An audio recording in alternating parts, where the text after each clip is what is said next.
त्र्यम्बकं यजामहे सुगन्धिं पुष्टिवर्धनम्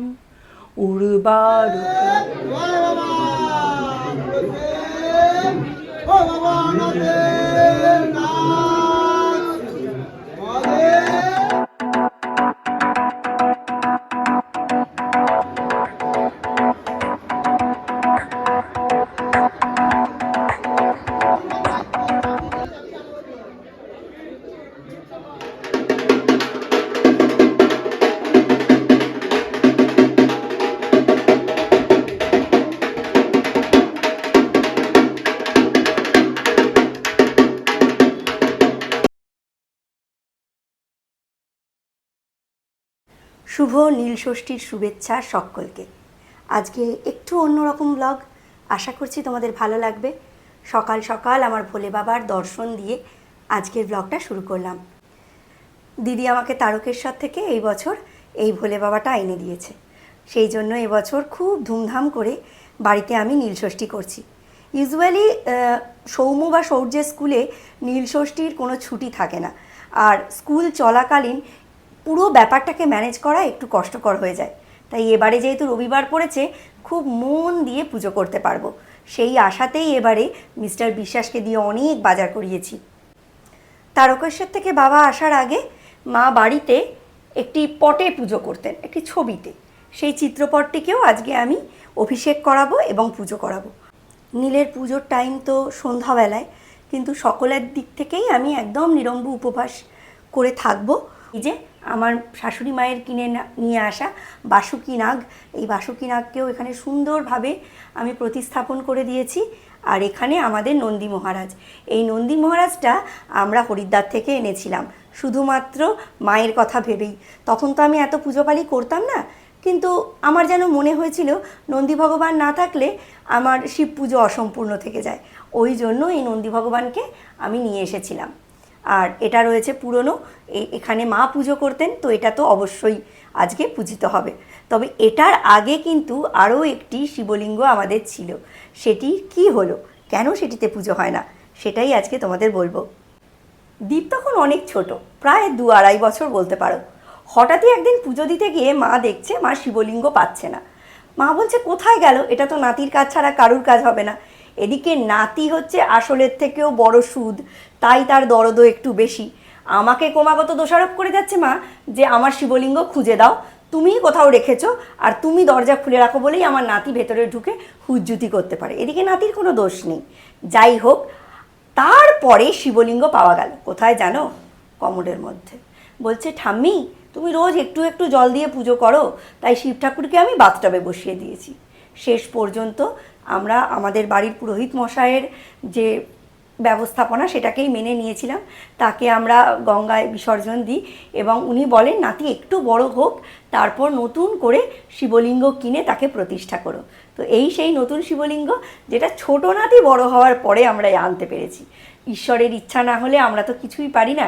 ওনার যবে আসার ইচ্ছে হয়েছে তবে উনি এসেছেন, কিন্তু তার আগে অবধি মা কিন্তু ছাড়েননি, মা চিত্রপটেই পুজো করতেন। আজকে ছাদ থেকে সুন্দর করে ফুল তুলে পুজো দেবো। ঠাকুরের জন্য ফুল তো আনাই হয়েছে, বাট নিজের বাগানের ফুল দিয়ে পুজো দেওয়ার মজাটাই কিন্তু আলাদা। প্রচুর ফুল ফুটেছে আজকে। শিব ঠাকুরের প্রিয় ফুলগুলোর মধ্যে সাদা ফুল কিন্তু অন্যতম। এই যে দেখো, কলকে ফুলও ফুটেছে আজকে আমার বাগানে। দুখানা নয়, তিনখানা কলকে ফুল ফুটেছে। আর তার সাথে দেব চাঁপা ফুল। বৃষ্টিতে কয়েকটা চাঁপার গায়ে একটু ছিট হয়ে গেছে, ভালো অখণ্ড আর নিখুঁত চাঁপাগুলোই নেব। আর মিস্টার বিশ্বাসকে বাজার থেকে একটু চিনি আর একটু গোবিন্দভোগ আনতে বলেছি। বাঙালির 12 মাসে 13 পার্বণ, এই কথাটা কিন্তু অক্ষরে অক্ষরে সত্যি। আসলে বাঙালির প্রত্যেকটা পার্বণ বাঙালিকে নিজের শিকড় চিনিয়ে দেয়, বাঙালিকে চিনিয়ে দেয় তার লৌকিকতা কোথায়, তার সামাজিকতা কোথায়, তার ধর্মীয় অনুপ্রেরণা এবং ধর্মীয় জীবন সম্পর্কে। এটা কিন্তু আমি আমার শিব ঠাকুরের জন্য তুলছি না, অ্যাকচুয়ালি আজকে নীলষষ্ঠী, তো আজকে নীলকণ্ঠ শিব বাবার সঙ্গে নীলাবতীর বিয়ে। নীলাবতী মা ষষ্ঠী, মা পার্বতীরই রূপ, তাই তার জন্য লাল ফুল। মেন পিচটান হচ্ছে সৌর্য আর মিস্টার বিশ্বাস। ওরা একটু কিনে আনুক খাবার, ওদের টিফিনটা দিয়ে দিই, তারপর আমি স্নান টান করে পুজোর জায়গায় ঢুকবো। চলো এখানেই রাখি আপাতত। এই যে মিস্টার বিশ্বাসকে লিস্ট করে দিয়েছিলাম কি কি লাগবে, সবই এনে দিয়েছেন। এখানে রয়েছে নীলকণ্ঠ ফুল, এখানে সমস্ত অন্য ফুল, আকন্দের মালা, এখানে ফল, এখানে দুধ, মানে একটা শিশোলা ডাব, আর এইখানে ঝুলিয়ে রেখেছি দই আর মিষ্টি। ও হ্যাঁ, এটা তো দেখানো হয়নি, এখানে ঘি, মধু, তারপর চন্দন পাউডার, এখানে রয়েছে পঞ্চশস্য, এখানে রয়েছে ভাং, এখানে রয়েছে দুটো প্রদীপ। এই যে শিব ঠাকুরের পৈতে, এই যে লিস্ট করে দিয়েছিলাম। মা তো বাবুকে লিস্ট করে দিত, আর নয়তো বাবুর তো পঞ্জিকা দেখে নিজেও করে নিতে পারতো, কিন্তু মিস্টার বিশ্বাসকে আমিই করে দিই। এখানে তুলোর সলতেটা লেখা আছে, এনেছে কিনা আমি ঠিক দেখতে পাচ্ছি না। বোটাওয়ালা আমও এনেছে, এই যে বোটাওয়ালা আম। আমি কিন্তু খুব ছোট্টবেলা থেকেই নীলষষ্ঠীর উপোস করেছি। তোমরাও হয়তো ভুরু কোচকাচ্ছ বা হাসছো মনে মনে, কিন্তু আমার মা খুব ছোট থেকেই আমাকে এই যে উপোসটা এটা ধরিয়ে দিয়েছিল। কেউ বললে, আমাকে জিজ্ঞাসা করলে আমি বলতাম আমি আজকে নীলষষ্ঠীর উপোস করেছি। তারাও ভুরু কুঁচকে আমার দিকে তাকাতো আর হাসতো মনে মনে, ভাবতো এইটুকু বাচ্চা মেয়ে এই নাকি ষষ্ঠীর উপোস করে। আসলে আমার মা মনে প্রাণে যেটা বিশ্বাস করতো সেটাই আমার মা আমার মধ্যে দিয়ে বাস্তবায়ন করতো। আর সেই জন্যেই ষষ্ঠীর সন্তানদের জন্য নয়, আমি শিবের উপোস এই হিসাবেই নীলষষ্ঠীটা করতে শিখেছি।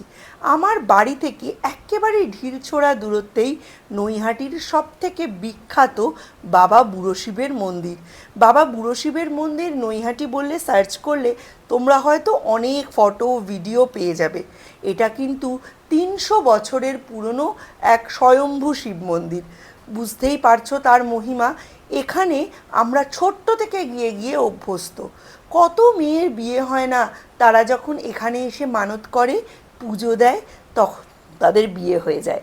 তাছাড়াও প্রচুর মানুষ এখানে গিয়ে সন্তান পেয়েছে। ভাবতে পারো কি তার মহিমা। বহু মানুষ এরকমও আছেন যারা গঙ্গা থেকে স্নান করে দণ্ডি কাটতে কাটতে বাবা বুড়ো শিবের কাছে যান খালি সন্তান লাভের আকাঙ্ক্ষায়। তারা এখানে আসার পর সন্তান লাভ করেছেন। এমনও দেখা গেছে কেউ হয়তো সন্তান লাভের আকাঙ্ক্ষায় দণ্ডি কাটতে কাটতে মন্দির অবধি পৌঁছে দেখেছেন কেউ বা কারা কোনো একটি সন্তানকে ফেলে রেখে গেছেন। যে ফেলে রেখে গেছেন তার দোষ ত্রুটি মার্জনা করেই ভগবান সেই সন্তানটিকে দিয়ে গেছেন খুব সুপাত্রের হাতে, যেখানে সে যথাযথভাবে বড় হতে পারবে, শিক্ষিত হতে পারবে। ওম নমঃ শিবায়, ওম নমঃ শিবায়, ওম নমঃ শিবায়, ওম নমঃ শিবায়, ওম নমঃ শিবায়, ওম নমঃ বৃষভায় নমঃ, ওম নমঃ বৃষভায় নমঃ, ওম নমঃ বৃষভায় নমঃ, ওম নমঃ শিবায়, ওম নমঃ শিবায়, ওম নমঃ শিবায়, ওম নমঃ শিবায়, ওম নমঃ শিবায়, ওম নমঃ শিবায়। ত্র্যম্বকম যজামহে সুগন্ধিম পুষ্টিবর্ধনম উর্বারুকমিব বন্দনা মৃত্যুর্মোক্ষমামৃতাম। ওম ওম নমঃ শিবায়, ওম নমঃ শিবায়, ওম নমঃ শিবায়। ওম ত্র্যম্বকম যজামহে সুগন্ধিম পুষ্টিবর্ধনম উর্বারুকমিব বন্দনা মৃত্যুর্মোক্ষমামৃতাম।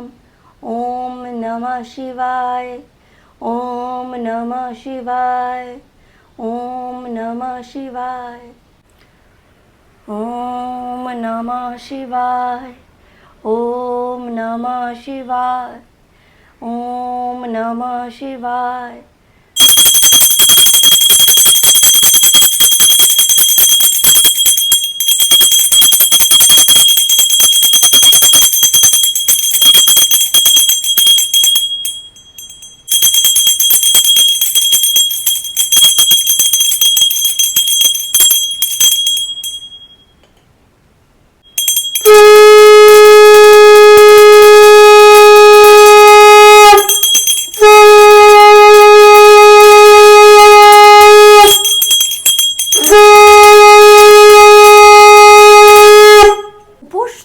প্রত্যেকবারই করা হয়, তবে মন্দিরে অ্যাজ সাচ এই 5-6 বছরের মধ্যে যাওয়া হয়নি। মা আগে মন্দিরে যেত, আগে মন্দিরে যাওয়ার নিয়মটা অন্যরকম ছিল। পাড়ার সকলে মিলে একটা ভ্যান ভাড়া করা হতো, তারপর সবাই মিলে সেই ভ্যানে করে পাড়ার সমস্ত বউরা 4-5 মিলে 2-3টে ভ্যান ভাড়া করে এখান থেকে যাওয়া হতো একদম নৈহাটি ফেরিঘাটে। তারপর সেখানে গিয়ে ঘাটে স্নান করে বুড়োশিবতলায় গিয়ে পুজো দিয়ে তারপর আমরা বাড়ি আসতাম। তারপর মার অপারেশন হলো, মার শরীরটা খারাপ ছিল, পাড়াতে যারা সমস্ত উদ্যোগ নিয়ে এই সমস্ত কাজগুলো করতেন তারাও ধীরে ধীরে অসুস্থ হতে লাগলেন। তারপর আস্তে আস্তে এই রেওয়াজটা কমেই গেল। এখনও খুব মানে কম মানুষই আমাদের পাড়া থেকে একসাথে এরমভাবে যান। তো আমার এখন এবছর তো অপারেশন হয়েছে, এবছর আলাদা করে আমি গঙ্গা স্নান করে ওখানে পুজো দিতে যাইনি।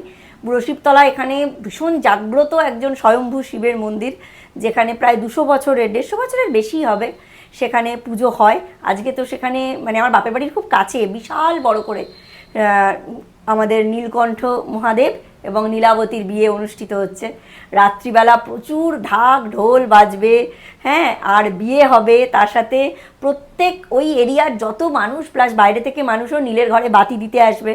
কথায় আছে নীলের ঘরে দিয়ে বাতি জল খাও গো পুত্রবতী। এখানে পুত্রকন্যার ম্যাটার না, অর্থাৎ যে কোনো সন্তানবতী মহিলাই পার্বতী রূপে নীলাবতী এবং নীল ষষ্ঠী করতে পারে। ষষ্ঠীর উপোস অ্যাকচুয়ালি যাদের সন্তান সন্ততি আছে, আমার তো স্পেশালি 2টো ছেলে, করতেই হবে, তাই আমি করলাম এবছর। আর এবছর রবিবার পড়েছে, মিশ্রা বিশ্বাস রয়েছেন, এটাও একটা সুবিধে। তবে ওই গঙ্গা স্নানটা করলাম না অপারেশনের জন্যেই।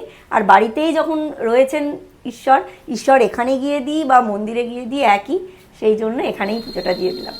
হরে রাম রাম রাম হরে হরে, হরে কৃষ্ণ কৃষ্ণ কৃষ্ণ হরে হরে, হরে রাম রাম রাম হরে হরে, হরে কৃষ্ণ কৃষ্ণ দেবায় গো ব্রাহ্মণ হিতায় চ জগদ্ধিতায় শ্রীকৃষ্ণায় গোবিন্দায় নমো নমঃ। পাপহং পাপকর্মাহং পাপাত্তা পাপ সম্ভবা ত্রায়ী মাং পুণ্ডরীকাক্ষং সর্ব পাপ হর হরি। বলো জয় শম্ভু। নমো করো ঠাকুর, নমো করো, নমো নমো, জয় শম্ভু। রাত্রিবেলা 6:58 থেকে 7:51 অবধি নীলের ঘরে বাতি দেওয়ার টাইম, তাই একটু এটা ভিজিয়ে দিয়ে গেলাম।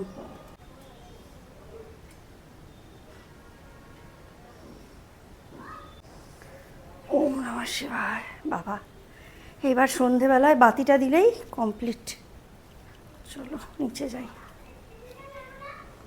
ব্যালেন্স করে নিয়ে যাওয়ায় ফলের ভারে যা ওজন হয়েছে না, দুপুরে এটাই আমাদের খাদ্য। দরজাটা দিবে।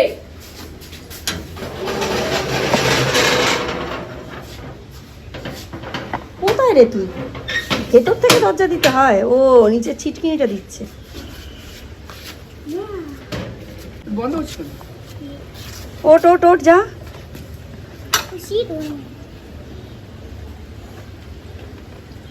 সাবধানে, গোবিন্দার মতো চুল কেটে আসবে পুরো এইরকম এরকম গোল করে।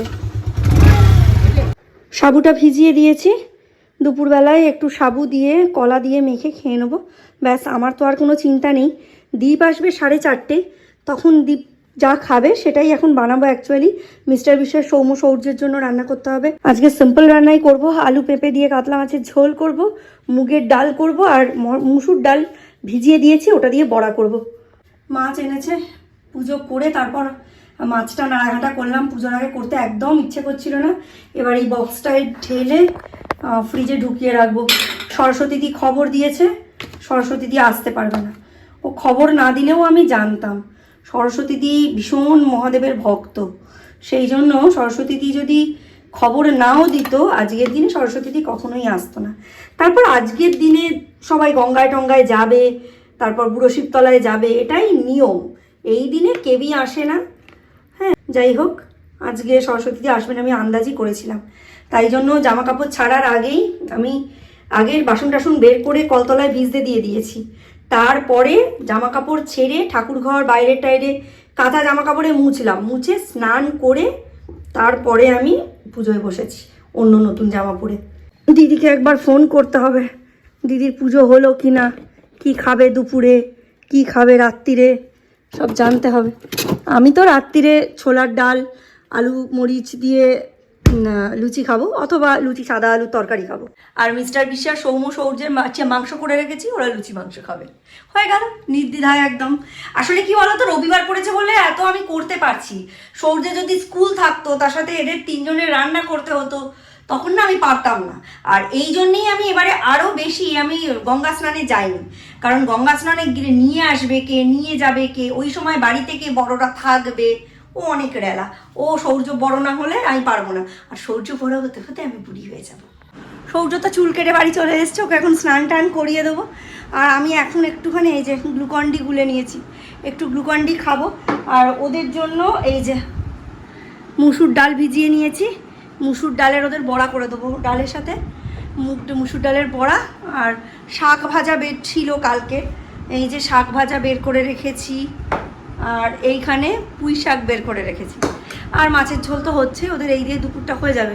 দুপুরে একটু রেস্ট নিই, ঝিমঝিম লাগছে, তারপরে গিয়ে সব ঠিক করবো। বাবু আবার নিরম্ব উপবাস করা একদম মানে পছন্দ করতো না, তো সেই জন্য মানে সেরকমভাবে ওই পুজো দেওয়ার আগে অবধি না খেয়েছিলাম, এখন এটা খেয়ে নিই।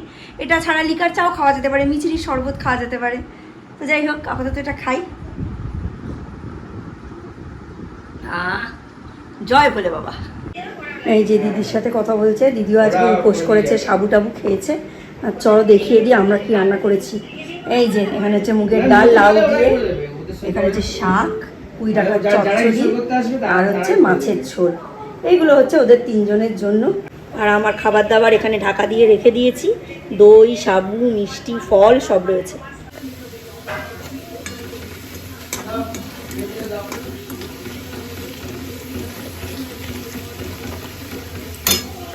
আজকে সন্ধ্যা 6:51 থেকে 7:58 অবধি দীপদানের সময় ছিল। কেউ কেউ নীলের ঘরে মোমবাতি জ্বালান। এখন কিন্তু একটা নীল রঙের মোমবাতিও পাওয়া যায়, যেটা অনেকে নীলের বাতি হিসাবে জ্বালান।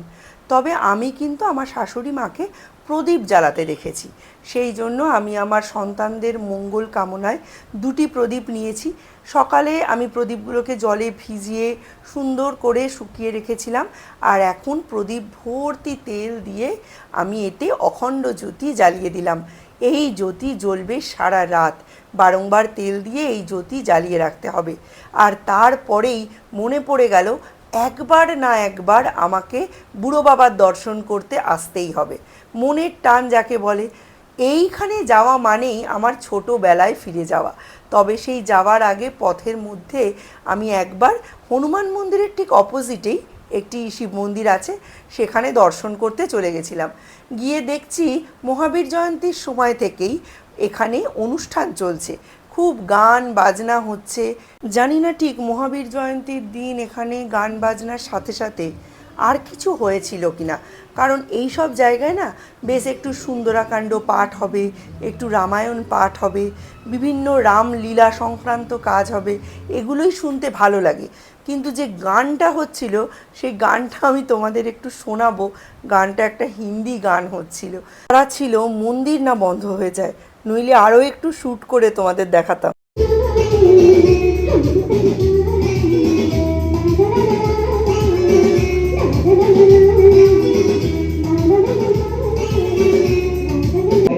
এখানে প্রোগ্রাম শেষ। একধারে অরবিন্দ রোডে চলছে চৈত্র সেল, আর অন্য ধারে আজকে হচ্ছে নীলষষ্ঠী। সেই কারণে ভিড় এড়াতে আজকে আমরা বাইক ছাড়াই রওনা দিলাম ভোলে বাবার উদ্দেশ্যে। চলো, হঠাৎ করে মাথার মধ্যে তাবিজ উঠেছে, আমাদের বুড়ো বাবার সঙ্গে দেখা করতে যাবো। তাই তো প্রতি বছরই 30শে চৈত্র এবং 31শে চৈত্র বর্ষ বিদায়ের শুভ সন্ধিক্ষণে দাঁড়িয়ে এই দুটি দিন সমস্ত নিয়ম রীতি মেনে নীল পুজো ও চড়ক পুজোয় অংশগ্রহণ করেন দূর দূরান্ত থেকে আগত সুধী ভক্তবৃন্দ।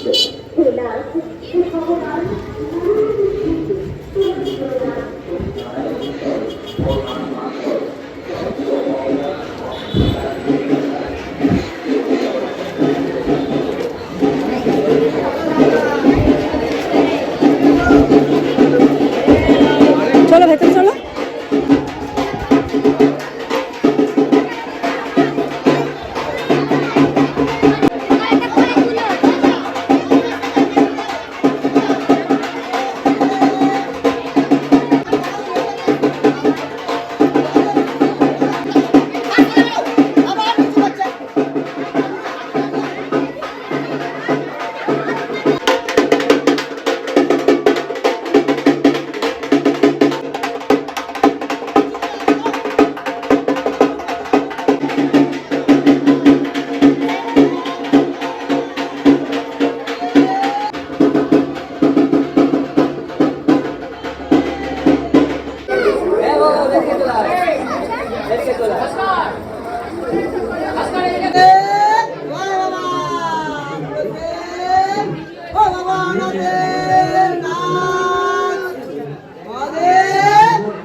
রাত 12টা বা তার পরপরই আমাদের বাবা বুড়ো শিব মানে আমাদের নীলকণ্ঠ বাবা যাবেন নীলাবতী মায়ের উদ্দেশ্যে বিবাহ বন্ধনে আবদ্ধ হতে।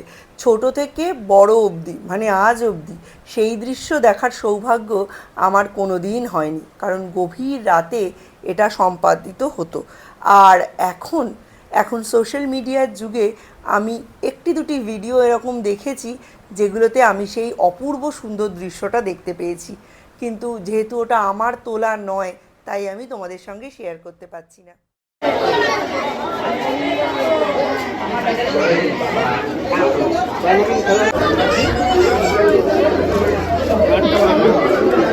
চলো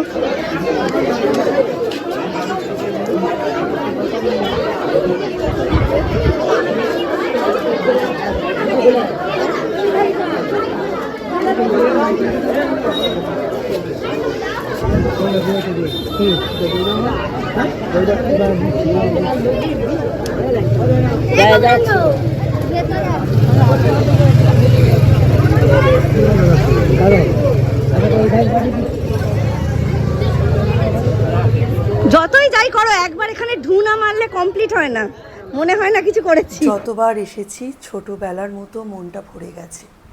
যত সামান্য মিষ্টি কিনে এবার বাড়ি ফেরার পালা। পথে যাওয়ার সময় বাপের বাড়ির পাড়াটা দিয়েই ফিরলাম, কিন্তু ওই পুরো পাড়াটাতে আমি একবারও ক্যামেরা অন করিনি। বাবার কাছে এসেছি, বাবার বাড়ির সামনে দিয়ে যাচ্ছি, অথচ এমন কেউ নেই যে একটু হাঁক দিয়ে বলবে কিরে কেমন আছিস। কারোর দোষ দিচ্ছি না, হয়তো আমিই দোষী, কিন্তু যে সম্পর্ক অলরেডি শীত ঘুমে চলে গেছে তাকে না জাগানোই ভালো। বিদায় বন্ধু।